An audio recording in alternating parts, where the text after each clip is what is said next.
ನಿನ್ನೆ ಏನು ಘಟನೆ ನಡೆದಿದೆ ನಾನು ಸರಿ ಅಂತ ನಾನು ಹೇಳುದಿಲ್ಲ. ಬಟ್ ಬಿಜೆಪಿಯವರು ಹಿಂದೆ ಏನೇನ್ ನಡೆದಿತ್ತು ಅಂತ ಲೆಕ್ಕ ಇಟ್ಕೊಳ್ಬೇಕು. ಹಿಂದೆ ಎಲ್ಲೆಲ್ಲಿ ರೈಫಲ್ ಸಿಕ್ತು, ಎಲ್ಲೆಲ್ಲಿ ಲಾಠಿ, ಇದು ಇದು ಕತ್ತಿ, ಲಾಂಗು, ಮಚ್ಚು ಸಿಕ್ತು, ಪೊನ್ನಂಪೇಟೆ ಶಾಲೆ ಪಕ್ಕದಲ್ಲಿ ಏನಾಯ್ತು, ಇವೆಲ್ಲ ಕೂಡ ರೈಫಲ್ಗಳು ಸಿಕ್ಕಿದ್ದು, ಇವೆಲ್ಲ ಕೂಡ ನಿಮ್ದು ಎಲ್ಲ ಹಿಸ್ಟ್ರಿಗಳೆಲ್ಲ ಇದೆ. ನಾನು ಅದೆಲ್ಲ ಕರೆಕ್ಟು ಅಂತ ಹೇಳುದಿಲ್ಲ, ಇಲ್ಲ ಯಾರೋ ಮೊಟ್ಟೆ ಹೊಡೆದು ಕರೆಕ್ಟು ಅಂತ ನಾನು ಹೇಳುದಿಲ್ಲ. ಮೊಟ್ಟೆ ಹೊಡೆದು ಕರೆಕ್ಟ್ ಅಂತ ನಾವು ಹೇಳುದಿಲ್ಲ. ಕಾನೂನು ರೀತಿ ಏನ್ ಕ್ರಮ ಕೈಗೊಳ್ಬೇಕು ನಮ್ಮ ಹೋಮ್ ಮಿನಿಸ್ಟರ್ ಆಗ್ರೆ ತಿಳಿಸಿದ್ದಾರೆ. ಯಾರೋ ಒಬ್ಬರ ಮೇಲೆ ಮಾಡುತ್ತಲೇ ಇಲ್ಲ. ಪ್ರಜಾಪ್ರಭುತ್ವದ ಹಕ್ಕಿ ಇರ್ತದೆ. ನಮ್ಮ ಆಫೀಸ್ ಬರೋದಕ್ಕೆ ನಾವೇನು ಕಾನೂನಲ್ಲಿ ಅವಕಾಶ ಇದ್ರೆ ಬೇಕಾದ್ರೆ ಬಂದು ಏನ್ ಬೇಕಾದ್ರು ಮಾಡ್ಲಿ. ಇವೆಲ್ಲ ನಡೆದಿದೆ, ಇವೆಲ್ಲ ಬೇಕಾದಷ್ಟು ಪ್ರತಿಭಟನೆ ನಡೆದಿದೆ.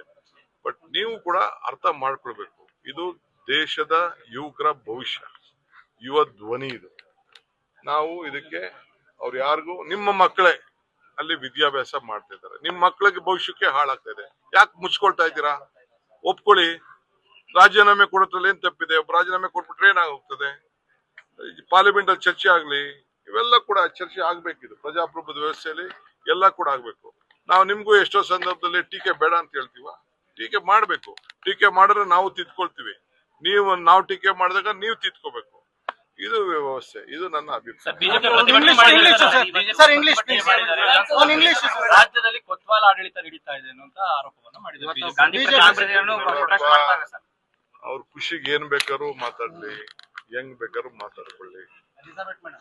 ನಾನು ಈ ಸ್ಥಾನಕ್ಕೆ ಬರ್ಬೇಕಾದ್ರೆ ಒಬ್ಬ ವಿದ್ಯಾರ್ಥಿ ನಾಯಕನಿಂದ ಹಳ್ಳಿಲಿ ಹುಟ್ಟೊಬ್ಬ ಮಗ, ಅಲ್ಲಿಂದ ಬಂದು ಇಲ್ಲಿವರೆಗೂ ನಾನು ಬೆಳೆದಿದ್ದೀನಿ. ಎಷ್ಟು ಪರಿಶುದ್ಧವಾದಂತ ರಾಜಕಾರಣ ಮಾಡ್ತಾ ಇದ್ದೀನಿ, ಪರಿಶುದ್ಧವಾದಂತ ಆಡಳಿತ ಕೊಡ್ತಾ ಇದ್ದೀನಿ. ಅದನ್ನ ಅವ್ರ ಕೈಲಿ ಸಲ್ಲಿಸ್ತೀನಿ.